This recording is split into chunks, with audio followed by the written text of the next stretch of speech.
ውዶቼ እንግዲህ እኔ ብዙዎቻችሁ ጥያቄ ጠይቃችሁኛል። 106 ኪሎ፣ 110 ኪሎ፣ 120 ኪሎ፣ 116 ኪሎ፣ 114 ኪሎ ብዙዎቻችሁ ጠይቃችሁኛል። የእነዚህ ኪሎ መቀነሻ ባክሽ ባክሽ ብላችሁኛል።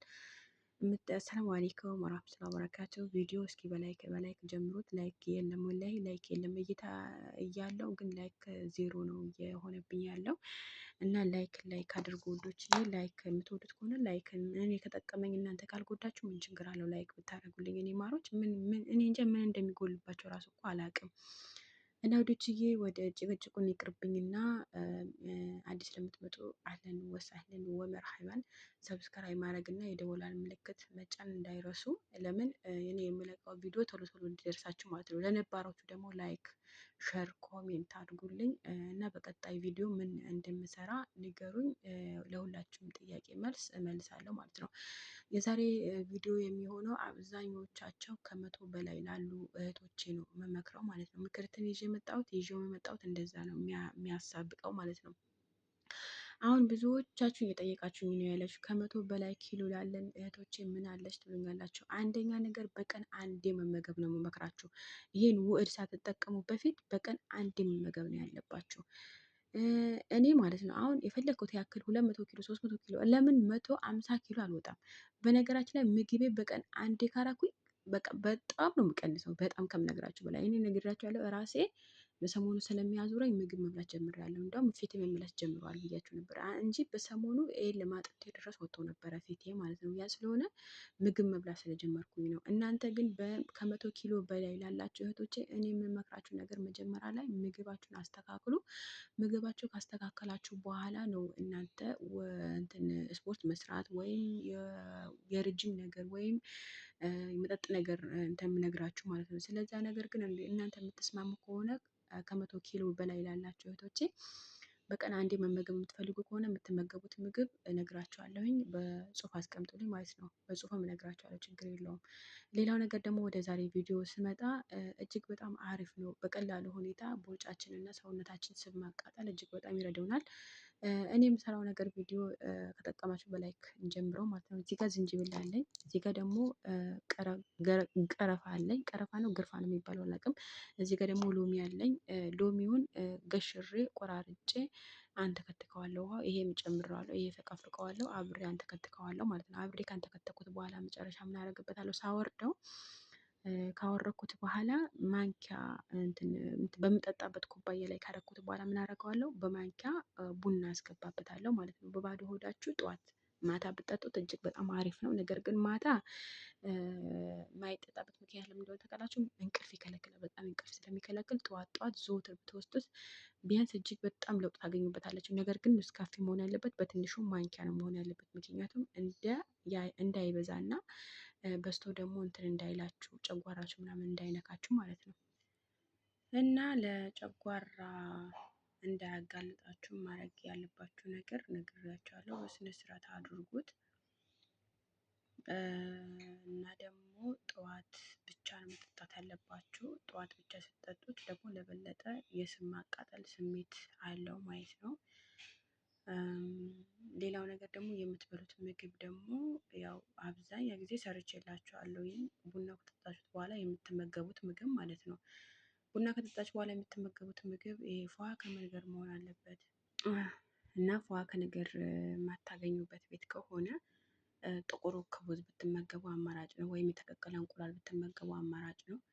እና ብዙ ነገሮች እኮ የውፍረት መቀነሻዎች አሉ። ነገር ግን እናንተ ስቴፕ በስቴፕ እየተከተላችሁ ስላልሆነ ነው ማለት ነው። አሁን እኔ በምሰራቸው ቪዲዮዎች ሁሌ ብዙ ሰው የተለወጠ ሰው አለ።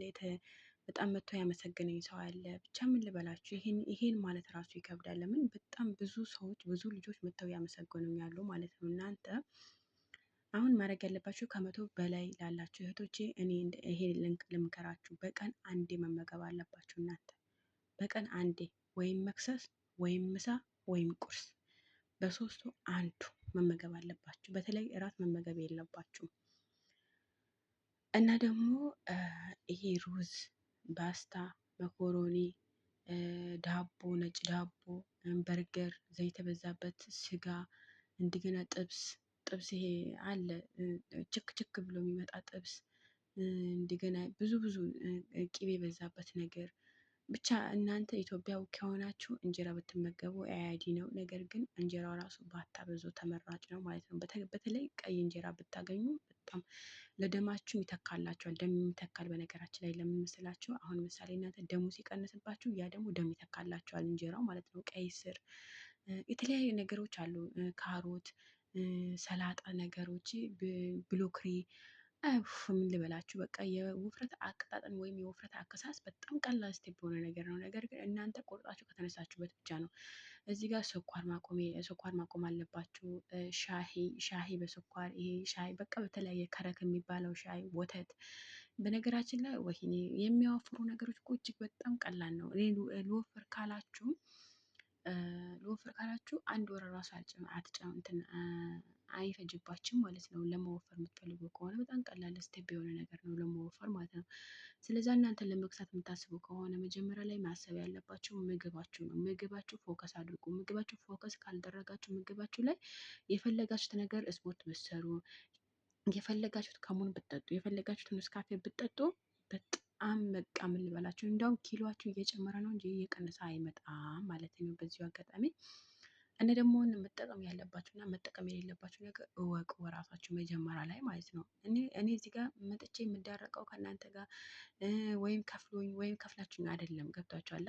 ነግራቸዋለሁ። እኔ በሰሞኑ ነግራቸዋለሁ። ቲክቶክ ላይ እየተናገርኩ ያለሁት አንድ ጊፍት ራሱ አትሰጡም ስለማውቃችሁ በቃ አሁን ብዙ ልጆች በቃ ብዙ ከ20 ኪሎ ከ15 ኪሎ ከ10 ኪሎ ከ6 ኪሎ ከ4 ኪሎ ከ5 ኪሎ ጨምሮ ይወርዳሉ። በዛው ላይ ምንድን ነው የሚሆነው? እናንተ ምን ማድረግ አለባቸው? እናንተ የተደረገውን ነገር እናንተ ስቴፕ በስቴፕ ከተከተላችሁ ምግባችሁ ላይ ፎከስ ካረጋችሁ የማትቀንሱበት ምክንያት ምንም ምክንያት የለም ማለት ነው። እርግጠኛ ነኝ ይሄ አሁን ያሳየኋችሁ ገብቷችኋል ብዬ ተስፋ አደርጋለሁ።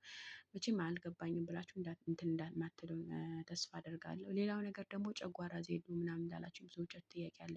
ለጨጓራ ህመም መድኃኒት ደግሞ አንደኛ ነገር ቡና ለማብዛት፣ ሁለተኛ ነገር ደግሞ እንትን ይሄ በርበሬ የበዛበት ነገር ወይም ዘይት የበዛበት ነገር ጨጓራ ሊያስነሱ ይችላሉ።